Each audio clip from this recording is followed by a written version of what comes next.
改まって話をするっていうのも実は照れる話でもあるから難しいですねね、今更って感じもしてさ中心議題といたしましてですね、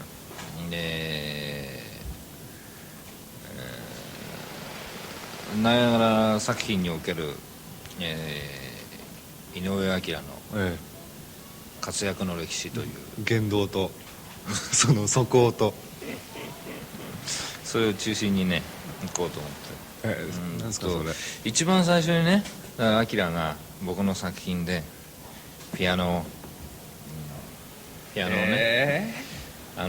一番最初に参加した作品は何かと覚えてるかな。それは覚えてますよ。覚えてる？コマーシャルですよね。そう何年だったかは忘れちゃったけども、サイダーシリーズの、そうなんだよ、よく覚えてたね。2番目か3番目かその辺、一番最後のやつ、76、一番最初にだからスタジオにね福生に初めて来た日がね、なぜか76年の11月の26日なの。その日にそのサイダー77だったんだけどね、それの、リズム取りをやった日なんだよね。ゆかりもいて、なんか覚えてますよ。覚えてる、で疲れた顔して入ってきてさピアノの下寝たっきりだったなずっと。それ覚えてない？それは覚えてないですね。なんかね疲れて入ってきてね、ピアノの下にゴロッと横になって、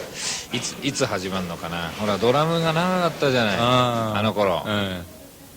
でドラムのこうフレーズ決めてたらさ、もう何時間もかかってたから、なんかピアノの下のとこでこう横になってんだそろそろやるよみたいな感じでさ、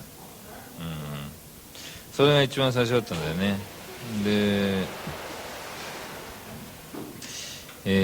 なぜに、そのフッサンのスタジオに来るようになったかというのは非常に不思議ですよね。不思議なんでね。でもあれもそんなに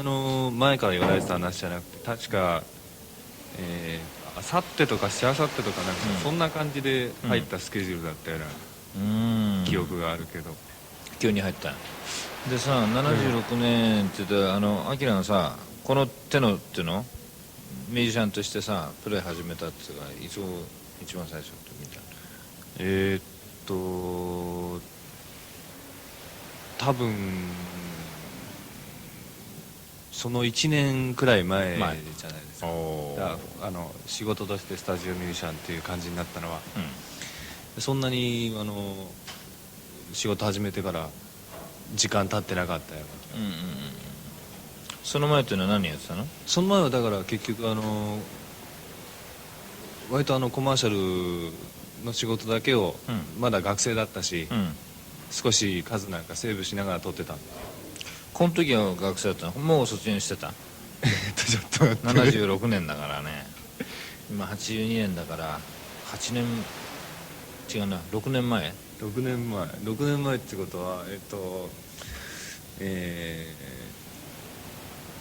まだ席あったんじゃないかな。席があった、まだ学生だった。僕6年席あったんですよね。その割には老けた顔してたんだでも全然変わんないね。変わんない、その後は全然変わんないです。驚くね。6年間いて、もうそれ仕事始めてからだいぶ経ってたから、多分その76年か77年ぐらい退学になったのが、じゃないですか。卒業はしなかったの？ついに卒業しなかった。しなかった、じゃあ1年間さ、じゃあ学生しながらコマーシャルのアルバイトやっていたということだったんだ。そうですね。それでね、ちょうどこの頃ナイアガラ、この前のキーボードは坂本がいたのね、75年まで、で急にいなくなってしまって、さあキーボードがいないよっつってオロオロしてた時にね、ご存知の通りその CM でそのアキラがお世話になってたところの大森さんっていう人がね、もう僕もこのサイダーの一連のものはずっとあの人と一緒にやってたわけで、大森さんがふらりと今度若い人でなかなか才能のあるミュージシャン、キーボードのプレイヤーがいるので一つご紹介しましょう学長が似なかったけど、ね、6年前は若かったそれでね、結局だから大森さんが、この出会いの仕掛け人なわけですよ。そうですね、これで大森さんのそのコメントをいただきましたんで、聞いてみようじゃありませんか。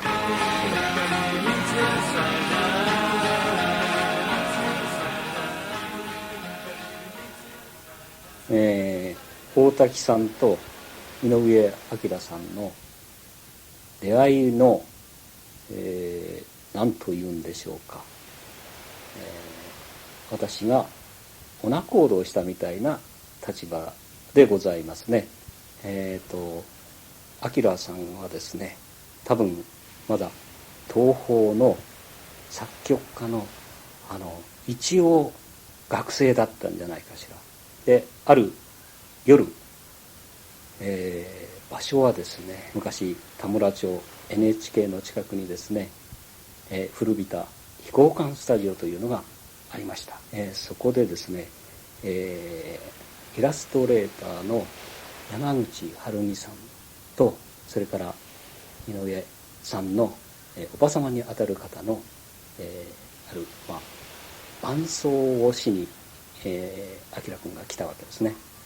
で私はそれをちょっと、レコーディングをまとめる役目を仰せつかりましてね、でお手伝いしたわけです。でひょこひょこっと来て、ひょうひょうとした感じで来ましたね。若いんでしょうけれど、ふと、ちょっと大人の面影があったのかな今も変わらないそういうひょうひょうたるところがありましてね。で伴奏というから、譜面があるのかと思いましたら、ピアノの譜面台の上には譜面はありませんでした。まさにアンプで、彼は伴奏を始めたわけですね。で私はそばで聞いてましてね、やはりオーバーに言うと電流が走るっていうことがあるのかもしれないけれど、これはちょっと一種それに近いようなね、ひらめきを受けましたね。それが私との出会いですね。その前に、大人である大滝さんとは、もうすでに私の方はいろんな仕事を、サイダーをはじめとして、いろんな仕事をしていただいてました。で、ある時大滝さんに私の方で仕事をお願いしまして、どなたかキーボードいい人がいないだろうかというふうな、依頼を受けまして、もう即座に、井上さんをご推薦したわけですが、大滝さんも、なかなかその人間性を吟味される方ですから推薦する時もやはりそれはめったな人はですねご推薦できないという感じで、井上彰君ならばもう多分、お互いにこう触れ合うものが絶対あるはずだとこのように思いまして、ご推薦したわけですが、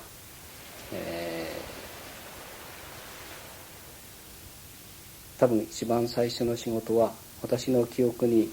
間違いがなければ、有名なフッサの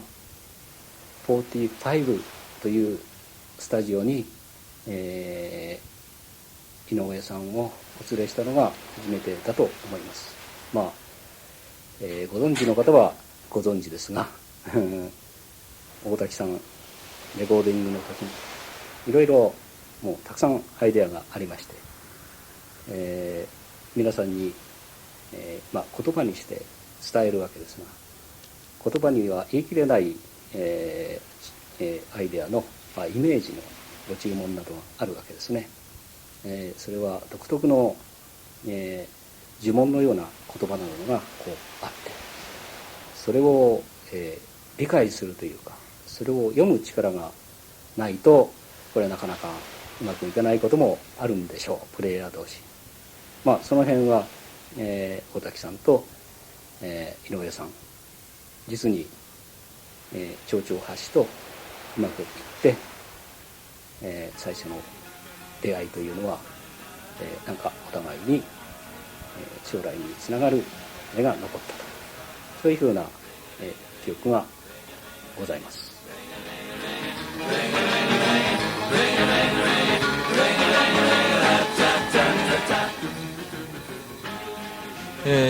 ということだったんですね。結構なお祝辞を頂戴したんですね。本当にということでサイダー77というね、秋吉久美子ちゃんが例のやつで、アップテンポのやつだ、リンガリンガリンガってやつで、あれが一番最初のものだったというのも、非常にその出会いだったっていうのも興味深いっちゃ興味深いですね。そうですね、ピアノも連打だったんで、連打何年経ってもそれしかやる方がそう思ってんだろうなと思って、飛行機が来たからやめようみたいなねやった話、だから「はい始めましょう」なんつってさ、で「いいっすか?」なんつってやったとゴーンって飛行機飛ぶちょっと待って」なんつって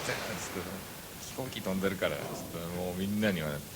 だからあれフッサのスタジオできて大体本当1年ぐらい経ったところだったんだよね。枠ができてからもう2年経ってたけど、16社が入ってから1年ぐらい経った時期だった、でその辺りから76年から79年ぐらいまで3年ぐらいかな通っていただきましてね。そうですね、中央高速を可愛いタグでしたねとにかくでもね、あの頃は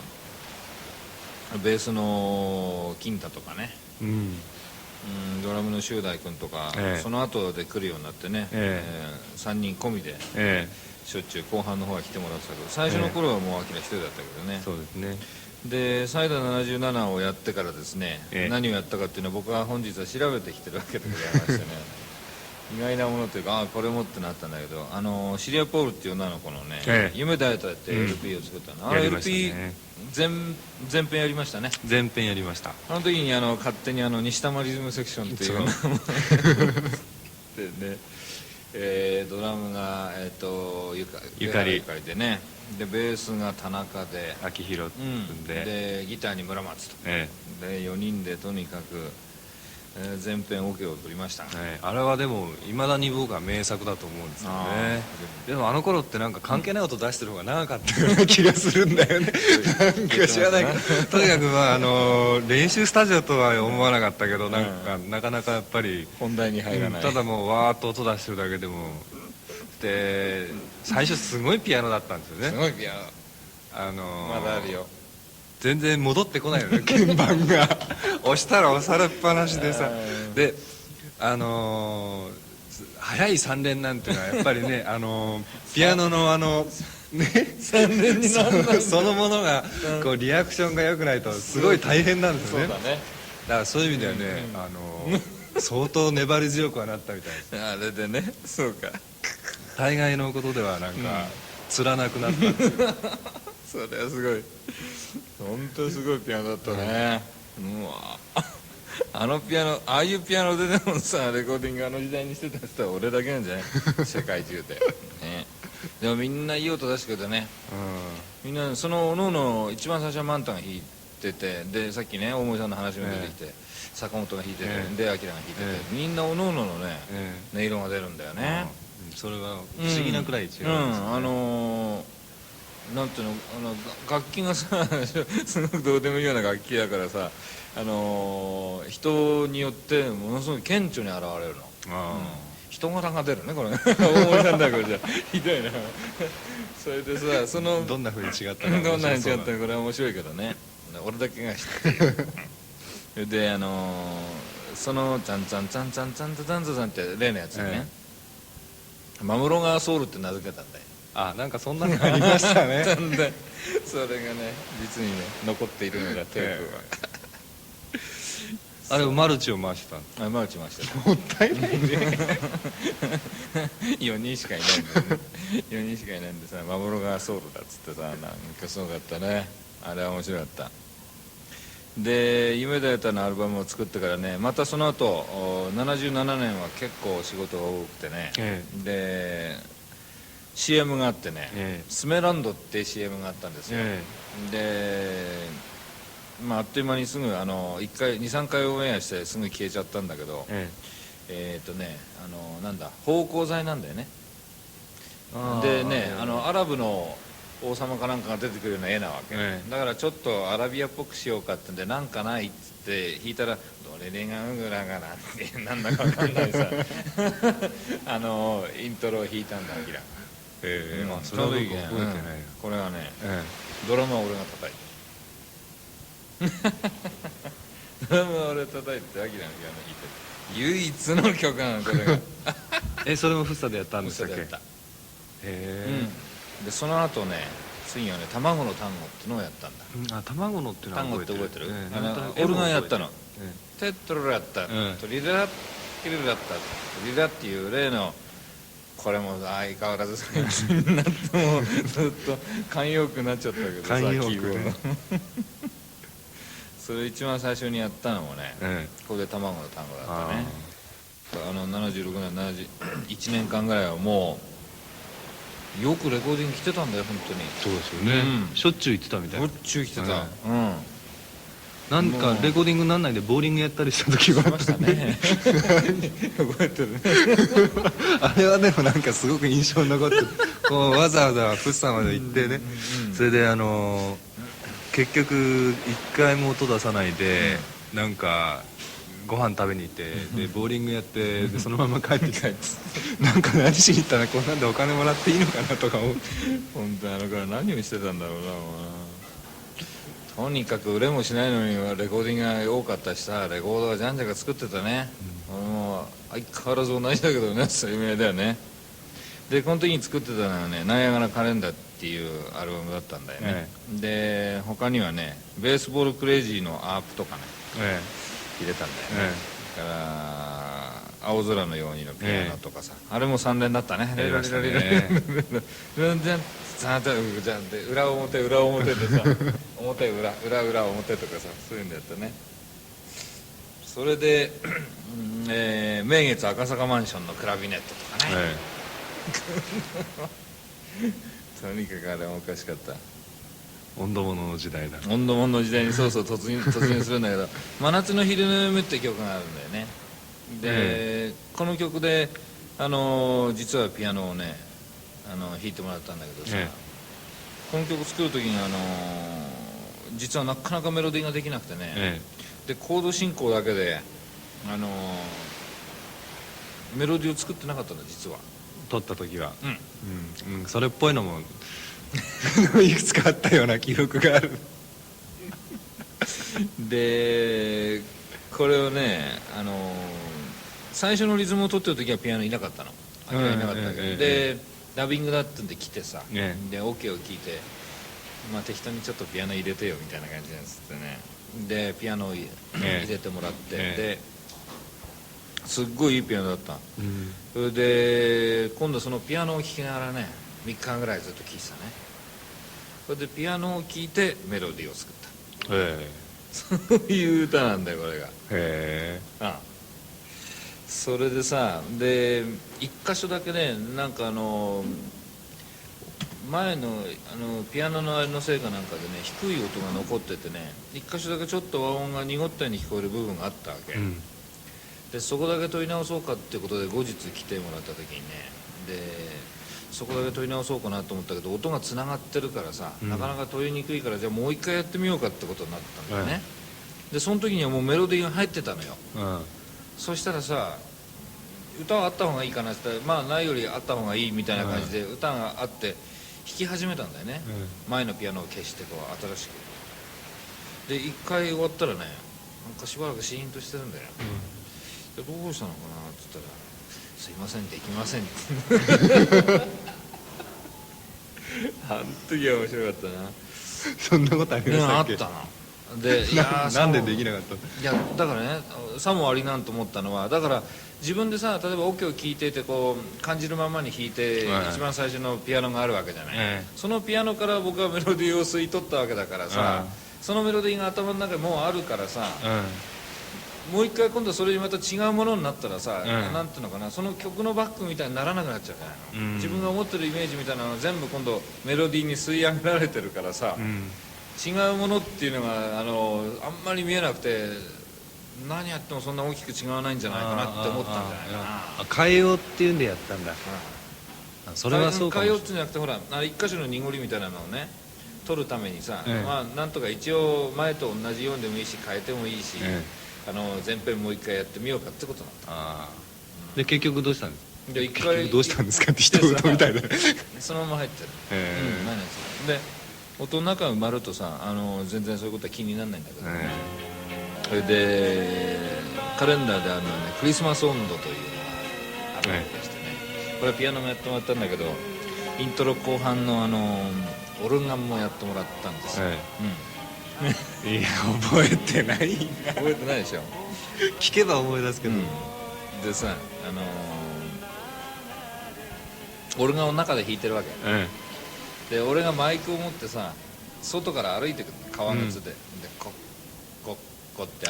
ドアを開けたらドアを開けた音を思い出した。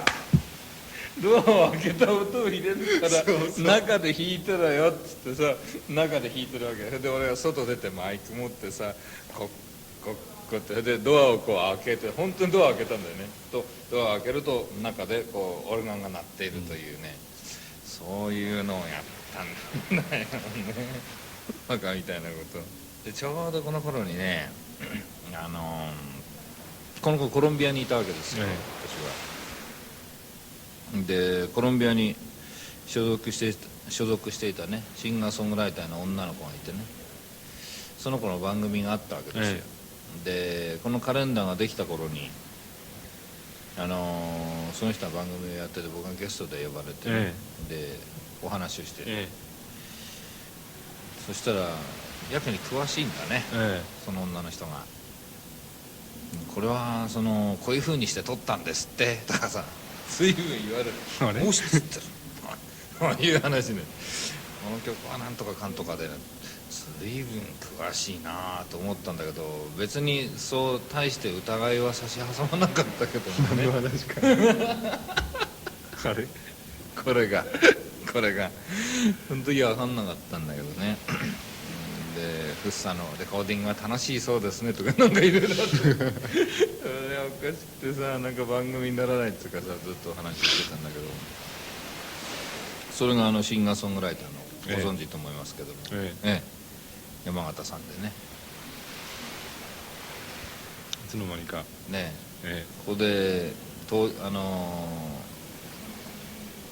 お話を登場していただきましょう。登場するんですか。登場してくださいよ。もしもし。もしもし。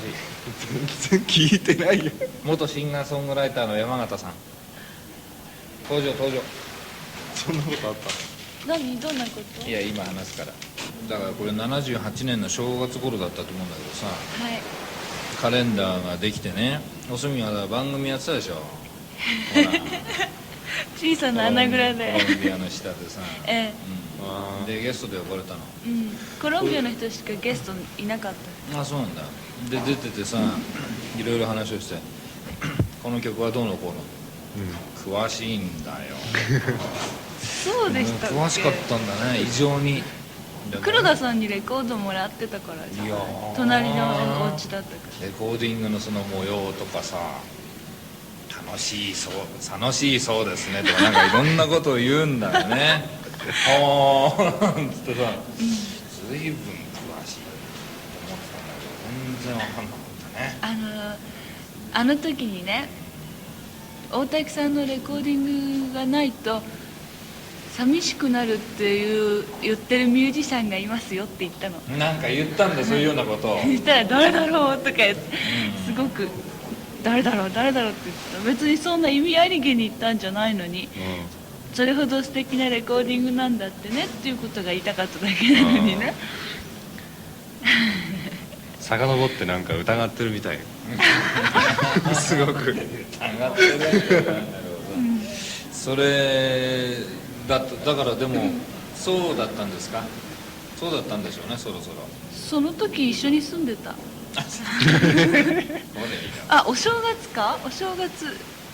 うん、住んでた。ひどいな。スミってそういう年月覚えてるの。あら、そう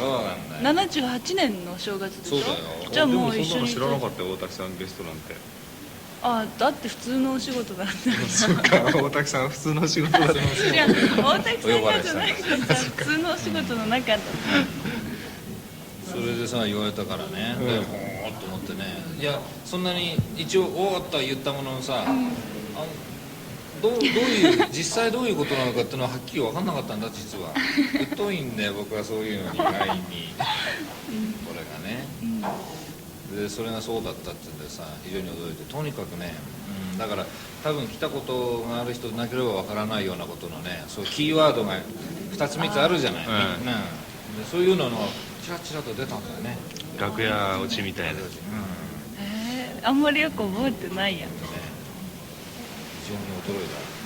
ことを覚えております。覚えてたでしょ、その頃はもう一緒に住んでたんですか。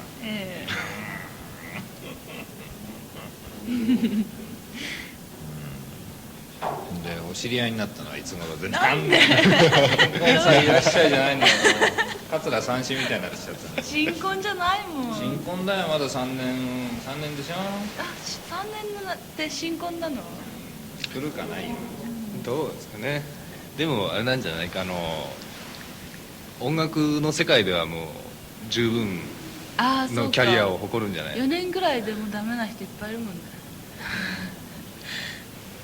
うちもそろそろかもしれない。何の話かよく分かんなかったね。ということで、ありがとうございます。どうもお邪魔しました。いろいろゲストが入るという、次々に登場するというね、そういうその周りをこう飾って彩ってくれる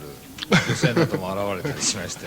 我々の関係はまた先へと進むわけでございますけどこの後ね、78年にはねクリスマス温度で飽き足らずに河原の石川五右衛門というのをやるんですよ。この頃に77年ぐらいかな、76年だけどね、ピンク・レディーがデビューしたのはさピンク・レディーっていう人たちがいる。ピンク・レディーはいつ頃からレコーディングでは参加したんですか。もう初期の時からだから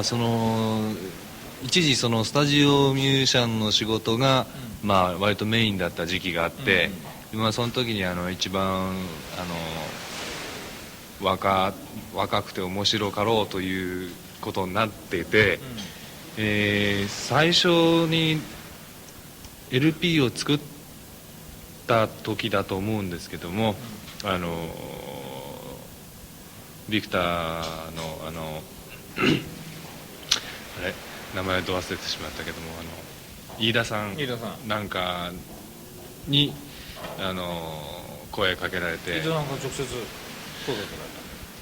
どっちかっていうと直接っていう感じでしたね。それでニュースの早い人だね。割となんていうか、やっぱりポジティブな人だと思いますけどね。で何枚かやりましたね。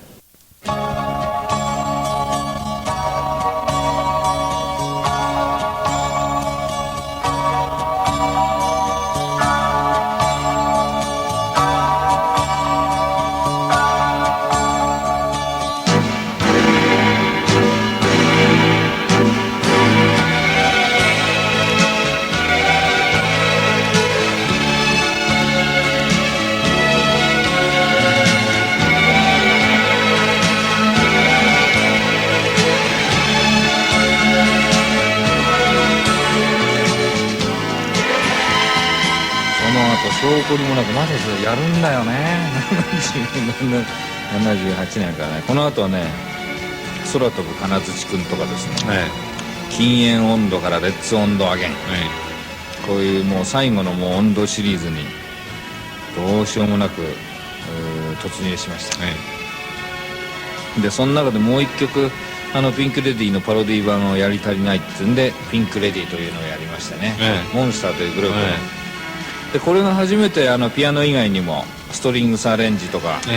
いろんなアレンジを全面的にやってもらった第1号なんですね、なぜかだからそれがそのいつも普段バックをやっていたピンク・レディーの、ピンク・レディーっていうタイトルだったっていうのもね、なんか縁があるんだね。もう徳田さんみたいに全部やってくれみたいなさそれで遊んでやってたけどねこれが、ストリングスアレンジメントその他を手伝ってもらった第1号という曲で、でその後なんだかんだやりながらもだんだん僕がレコーディング少なくなっちゃってね、翌年は1曲しかないね、びっくりハウス温度というテイクワンスタジオで、でドラム伊藤四郎と金太と、それで村松と、それでやったびっくりハウス温度っていうのは1曲あるだけでしたね。あの中でグリークの、ピアノなんとかかんとかっていうののイントロ弾いてもらったりして、そんなになりましたっけ。あったあれは継ぎはぎだから多分オケだけやってたら何が何だかほとんど分かんなかったっていう代物だったと思うけど、でその後ようやく80年代に入ってですね、その頃は何してたの？78年か79年ぐらいって78何してたのって言われたら困るな他に78年っていうと今からやっぱりアレンジの仕事がだいぶメインになってきた頃ですね。何してたかな、僕割とそういうのって苦手なのね。分かんなくなっちゃうんですよね。俺も書いてこうやって並べるまでは分かんなかったけど、書いてみるとなかなかでも面白いもんだね。79年8年9年って本当に1曲しかやってないんだよね。びっくりハウス温度だけ、その頃は多分なんていうのかな、仕事の内容が少し自分の中でも変わりつつある時期で、でちょうどその頃にスタジオミュージシャンっていうプレイヤーの部分がすごく減ってきて、でアレンジも割とLP 単位で、レコードを作れるようになってきた頃だと思います。いろんな人のやったけどそれだけ覚えてない。どれ79年ちょっと誰のやったからかな。3年前ななこちゃんのレコードとかそういうのをやってた頃じゃないですかね。最初の頃だからコロンビアでななこちゃんのレコードが出た一番最後になると思う。かみさんのアレンジはやんなかったの？ついにアレンジはついにやんなかった。しげるがやったんだよ。松本のシークレット。知ってますよ。うちにあるもん。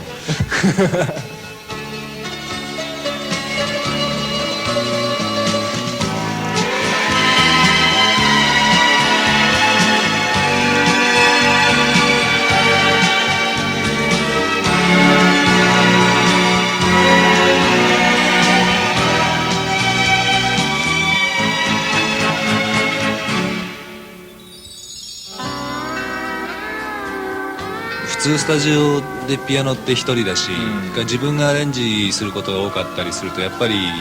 他の人ってあんまり合わないんですよね。だからあんまり知らないんだけど、だから岡田君とか、ライダースの岡田さんなんていうのも初めて話したのは大滝さんのところだし、そういう意味ではいろんな人にはね、マキとかね、最近で難波とかそういう人が必ず顔合うと。同業者ってのはあまり合わないもんだよね。それはなかなか合わないですよね。そういえば俺のセッションは同業者を合わせるっていう、そういう意味では面白いですね。友好のために役立ってる。これだよ。もうサロンだよ。大滝サロン。だから林と初めて会ったのも大滝さんのところなんですよね。そうなんだ。いやーだから別にその出会いを画策したわけでは僕はさらさらないしね、あとは出会えた人たちがどういうふうにやっていくかっていうのはもうその人たちの才能だからさ、でそこで出会えてるっていうのも俺がどうしたっていうよりは本人たちの出会いっていうのも才能だと思ってるから、本人同士の才能だと思うんだけど、坂本と細野さん初めて会って野口のスタジオなんだよね、なんかそういうのがなんかあるみたいで、この時代っていうのはだから時代が持ってた独特のものがあったのかね、それとやっぱりなんていうのかな、その時回転してるスピードの速い人っていうのは、こう共振するっていうのが、その速度がこうお互いにぶつかって、つい巡り合っちゃうっていうか、そういうのって絶対あると思うんですよ。だから面白いと思うんだね、だからそういう意味でもむしろ普通に自分たちの音楽的なエゴとエゴがぶつかるスタジオで出会うよりも、ちょっと例えば大滝さんのとこのフッサのスタジオまで行ってそこで会うっていうのはちょっと一瞬クッションがあって、東京のスタジオで会うよりは割と人間的な出会い方ができる。で面白かったのは僕ゆかりと一緒にバンドをやったと思ったことは一度もなかったんだけど、名前の上ではそうなってたんだけど、ついこの間なんかゆかりと一緒にいて、ゆかりの友達に僕のことを紹介した時、昔大滝さんのところで一緒にバンドをやってた明君だっていうわけで、僕はちょっとびっくりして「おお、俺たちバンドなんかやってたっけ?」西玉リズムセクションでも反面すごくなんか嬉しかったんだけど、彼なんかにしてみれば、やっぱり一つの時代の区切りとしてはっきりあったみたいな。そうなんだね。ゆかりは毎日あそこ行ってて、アキラも毎日あそこでキーボードいつもアキラの背中見てスタタンで叩いてたわけだからで特にその本編と関係ない時間がすごく長かったわけああいうのをバンドっていうんだったらものすごい健全なバンドだと、利害の絡まないっていうか、一緒に音を出してだんだん仲良くなっていくっていう。そうか、仕事の時だけ来て音を出すバンドっていうんじゃなくって、ほとんど仕事が始まらないで遊んでばっかりいる人のとこ行って遊んでばっかりいる最初はだって変なやつだなとね思ったもんね、ゆかりのことは。いや、この人間のさ、こうなんていうのかな、人柄とかさ、あるでしょ、外見的なものとかさ、でまるっきり反対だしね、合わないんじゃないのかなって心配したことあったんだけどね、奇妙な具合にあったのが面白かったね、それで自分がアレンジした仕事でもゆかりが来てくれて太鼓叩いてくれたのって、結構良い時が多いんですよね。すごく型にはまらない音楽ができる、だから得難いミュージシャンじゃないかとなるほどね思うんですね。でアキラの場合だとほらいやいいなとかなんとかっていうんじゃなくって、キーボードって背中向いてるからさ、ゆかりとあんまりこう相対する顔と顔を相対して物を語るってあんまり少ないわけだね、でピアノ弾いててスカタントトンタンおかずが来るとギャバーなんて笑うんだよねかっこいいとかさ、なんか後ろ向いてなんか一言二言言ってるのは聞こえるんだ、でそういうような付き合い方していったからすごく好きだったんだよね、ああいうドラミーがね、アキラがね。でそれをなんていうの、好きだから一緒にやろうとかって面と向かって話したことはないと思うんだ、俺が見ててね、でああいう一言二言みたいなのもまたゆかりにも聞こえてたと思うからさ、そういうようなところで結果的にあんまり話をしなくても音の上も含めてね、ああいう一言二言ってね聞いてるんじゃないのかな。非常になんてスタジオの中のクッションにもなったし、当時だから狭い箱の中でねみんなおのおの、一番最初はキャロルママ4人で来てて、佐藤博君が入ってて、で茂と林と細野さんとのみんな忘れないと思うんだよね、箱の中での茂がアンプの上に乗っかって踊りしたりとかそういうような一番最初はそういうセッションだったわけ、から坂本が来だしてからやけにレコーディング中アクションの多いキーボードそれにアクションが多いんだなそういうキーボードだったりさ、アキラにこう沈着で強いなキーボードだったりとかって、その時のもう今やないけどもさ、フッサのスタジオのそういう景色みたいなのがね、このにあるんじゃないのかなと思って、もしそうだったとするとあの頃やってた意味があるなと思うんだ。でもつくづく思うんだけど、やっぱりそのなんていうか大事な人がみんなやっぱりこういっぺんにじゃないけど、みんなそれぞれ車飛ばしてあそこへはこうなんかもう出てるっていうかねみんな通ってるみたい、結果的に今の人たちをみんな見てると、みんな一度は来たことのある人というかそういうのが多いね。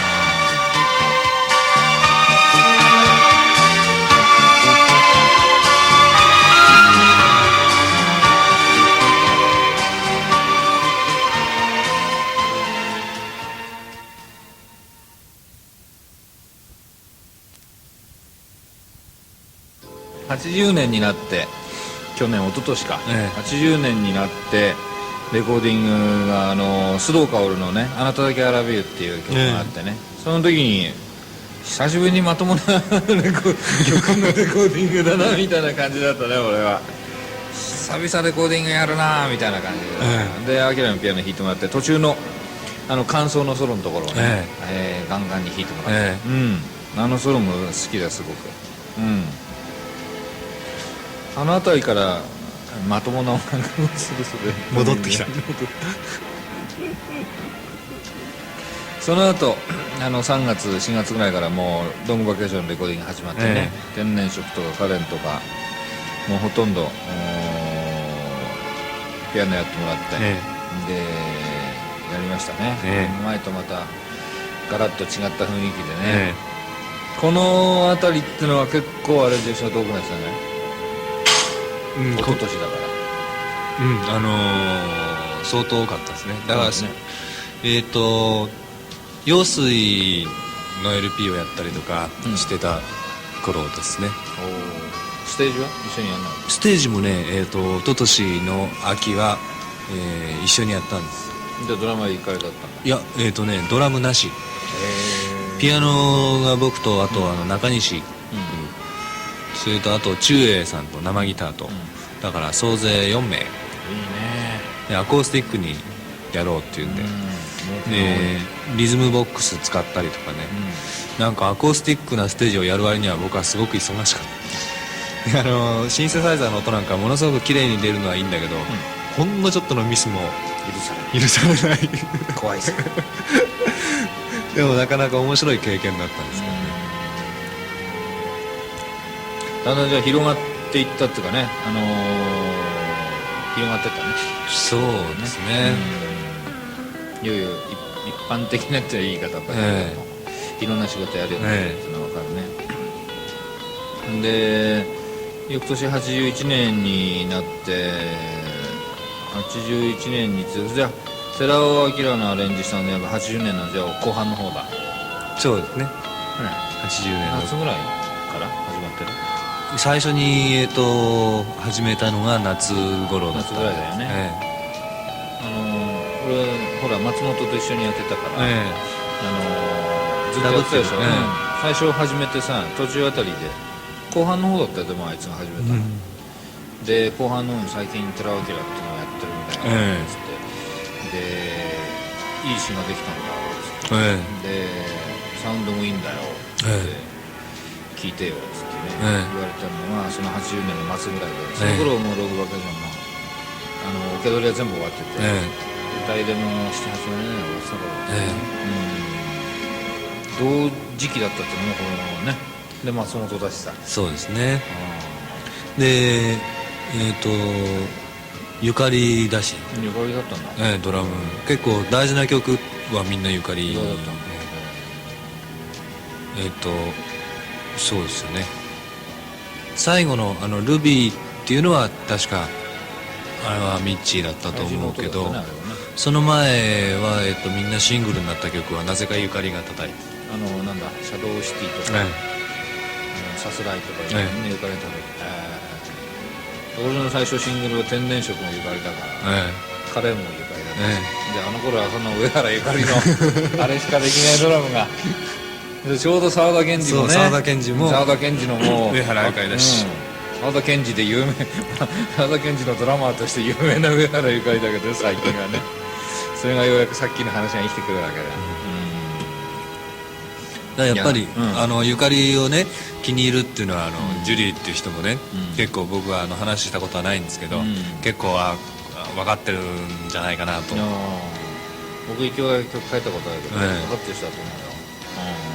なかなか良いところ、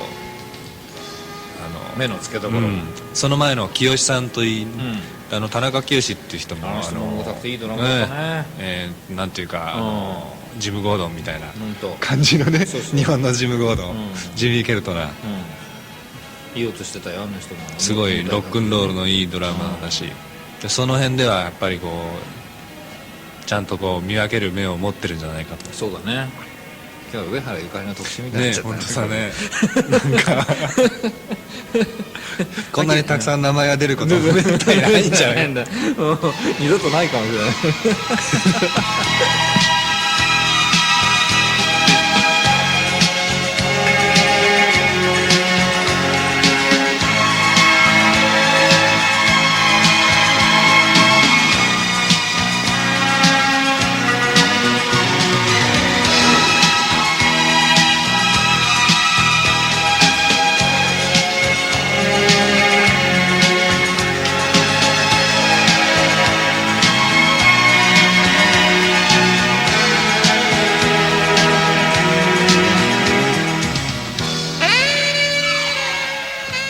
で、なんだかんだそれやりながら去年かな、久々っていうかピンク・レディーに続いてストリングスアレンジをしてもらったのがなんと「風立ちぬ」というね、曲でストリングスアレンジやってもらって、非常に良い、長い曲だった。長かったね。4分40秒あるんだね、俺の自分の歌3分しかないのにさ人の歌書いて4分40秒になる。それだけね大長編だったんだよね、でこれはまあなんていうのかな、知る人ぞ知るという感じだったんだけどね、それでアキラのそういうストリングスアレンジとそれとルビーと両方こう流れたりして、片やまあバッと出ていかなきゃいけないのとさ、そういう参加しているっていうのとのね、その両方あったりするっていうのを俺またこう遠くで見てたりするとさ、非常に良い光景だったね、私は。そういうような感じでなんていうのかな、見え隠れというよりも、見え隠れしながらそういういろんな音楽をそういうふうに作っていければとても良い方向に行くんじゃないかなと思ったんだ、それは非常に去年はね感慨深かったですね、今年に入ってからも相変わらずそのラインが続いておりますけどもね。そうですね、ようやく本題に近づいたな長かったこれが夜間の落語みたいな長い。トライアングルで白い港と、ハート仕掛けとね、白い港は例のスキーアーズワルツをアレンジしてもらった、とってもすごくヨーロッパの港の感じが出てたんだけども、そこでコロッと思いついたアイディアが、じゃあもうストリングスをフィーチャーしたね、ストリングスだけのアルバムを作ろうと。で風立ちぬからこう順番に白い港から何からストリングスアレンジを、でその昔78年にはピンク・レディーという曲のストリングスアレンジをしてもらってるから、ここでアルバムを一つアキラでやってもらえるかなってことでね、大々的になんていうの、今の例えば歌謡界だったらまあ一つそういう、ヒット作とかさいろいろ見えてきたりすると、それではあの先生にこの先生にっていう仕事は多いと思うし、それ自体何も悪いことで悪いって言ってるわけじゃないんだけどね、普通でそれで良いと思うんだけども、でもなんていうんだろうな、山下とか伊藤銀次とかこう一人一人出てったりね、してる時でも、以前は同じところでいろいろ音楽的に影響したりされたりね、し合ってたっていうことを、あるのと同じようにアキラの場合もこれから今までね、こんなに喋るくらいあったんだからねだから例えばここでだからなんていうのかな、井上彰っていうのは別にあって、大滝っていうのはまた別にあってっていう人たちがさ、ここでなんでじゃあ一緒にやらなければいけないんだろうかっていう時に、これだけ語るその歴史があるということはさ、非常に我々にとっても、これからやる上においてもね、今までやってきたということにおいても非常に良いことではないのかというふうに思ったんですよ。そうですね、それでストリングスっていうのがね、また僕にしてみればすごい嬉しいというか、割とフィールドとしては本当は好きだし、自分の中でも得意っていうか大事にしていきたいジャンルなんだけど、例えば去年なんかその寺尾サウンドみたいなのがポーンと前に出ちゃったために雑誌のインタビューなんかで聞かれても井上さんのアレンジの特徴は弦を使わないことですよねこうあっさり言われちゃったりするわけこれだねあれとか78年のピンクレディーを聴いてくださいって言うしかないねこれ。他にもねいっぱいあるんですけどねそうでしょうな。なかなかでも本当に真面目に弦を書く機会がないっていうのは変な言い方なんだけども、やっぱり通常の歌謡曲のパターンで弦を入れる時っていうのは本当にお風呂屋さんの富士山のペンキ絵みたいなねちょっと湯気に霞んで見えないけども、なんか豪勢なもんが後ろの方にあるぞっていうね、それくらいのことでもってディテールまできちんと見せられるような弦の使い方ができる時が少ない。それだったらばむしろ汚したくないから使いたくないみたいな気持ちがすごく自分にあって、でやっぱり逆さまにきちんと前に出してそれをメインにしてレコードを作ってみようっていうのはすごく面白いし、なんていうのかな、気持ちを入れてできる仕事忙しい中ね、なんか3日も寝ない日があったらしいよそれでも僕はもう過酷にね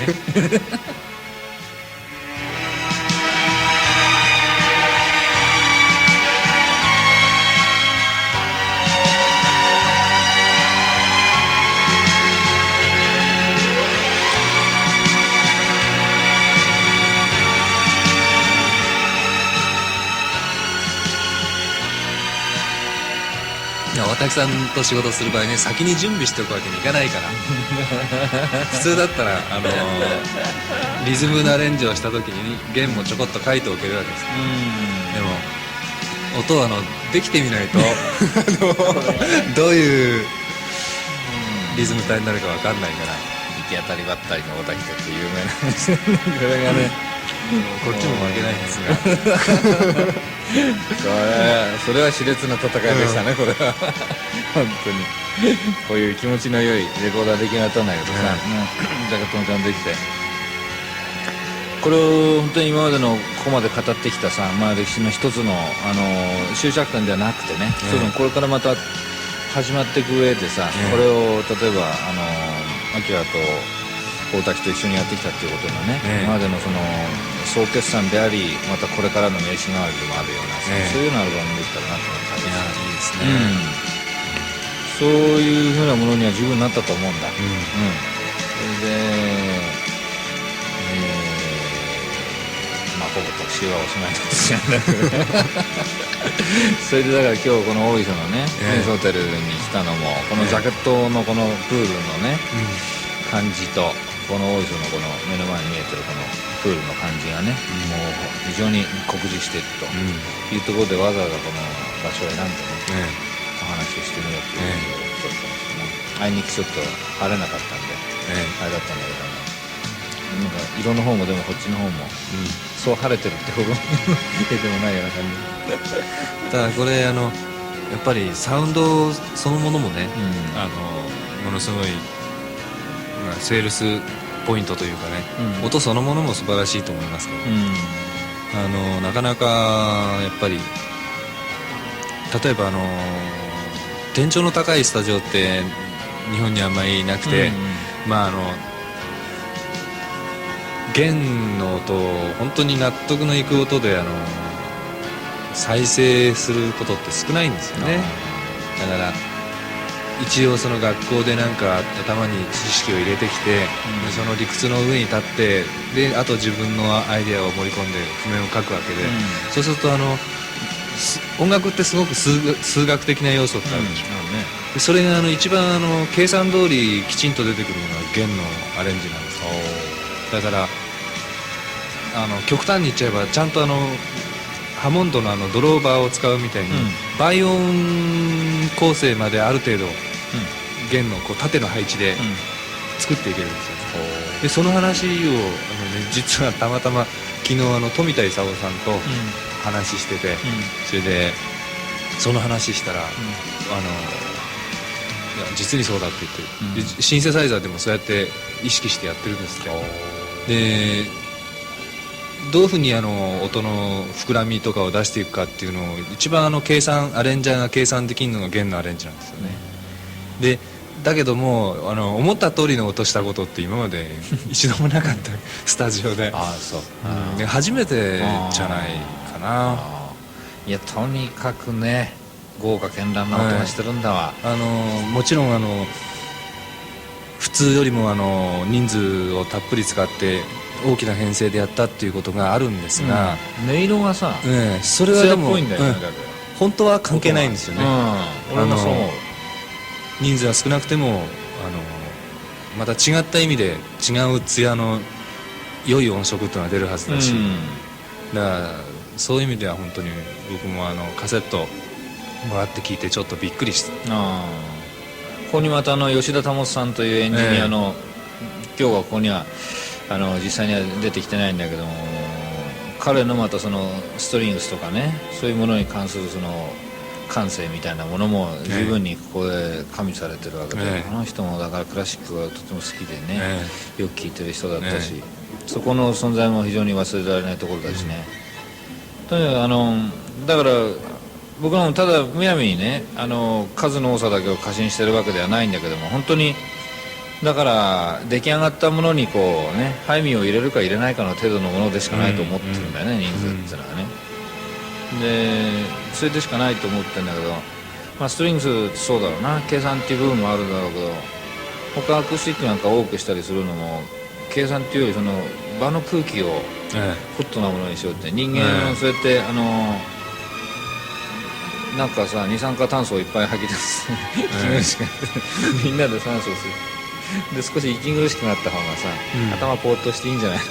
そうでだからさ聞かない人がいても人数多くなった方がだけでも俺の場合はね同じ効果が出せるんじゃないかっていうような部分もあったりするんだけどね、その話を聞いてだから前々から俺はだからさ、例えばアキラはあんまりロックとかさロックンロールとかっていうフィールドでずっと歩いてきた人じゃなくって、どっちかというとそういうクラシックの畑をずっと歩いてきた人な方でしょ、どちらかというと、そんなつもりは全然ないけどまあねそういう向こうの例えばポップシンガーってさ、いっぱいいるんだ、ニール・セダカとかなんとかってクラシックから転向した人って、ジュリアード音楽院行ってたりさ、で本当にそこ17、18まではクラシックが知らなかったのにさ、急にロックに目覚めてロックンロールやりだすとかっていうのは、結構ある話なわけ、でそういう人たちは例えば少し年を経てくるとロックンロールみたいななんていうのワイルドなものから少しずつこうメロなものに変わっていくわけだけど、その時にやっぱり知識みたいなのが生きてくるっていうケースは結構あるんだよ、で日本の場合だとあまり多くなかったんだね、で例えば変わり種みたいな感じでなんかそういうそのなんていうのかね横丁にこう飾り物風に置かれとくっていうのが多かったんじゃないかな、本当に出てくるっていうのはあまりなかったようなことな気がするんだけども、そういう意味合いでいくとさ、やっぱりアキラなんか稀有な例だと俺は思うんだ、で見ててもやっぱりそれで自分はでももっとこういうワイルドな方向とかさ、そういうロックンロールとかハードなものとかってあんまりやったことないから自分で体験したいっていう気持ちみたいなのがあったと思うんだよね、そういうのすごく現れていたけども、その持ってる資質っていうのもまたあるわけで、自分で分かってると思うんだけどもさ、だからそういう持ってる資質っていう部分と、あとはそのもっとこういうことをやりたいっていう部分をうまくミックスして今やれてるんじゃないかと思うね、寺尾明なんか聞いた時はすぐそう思った。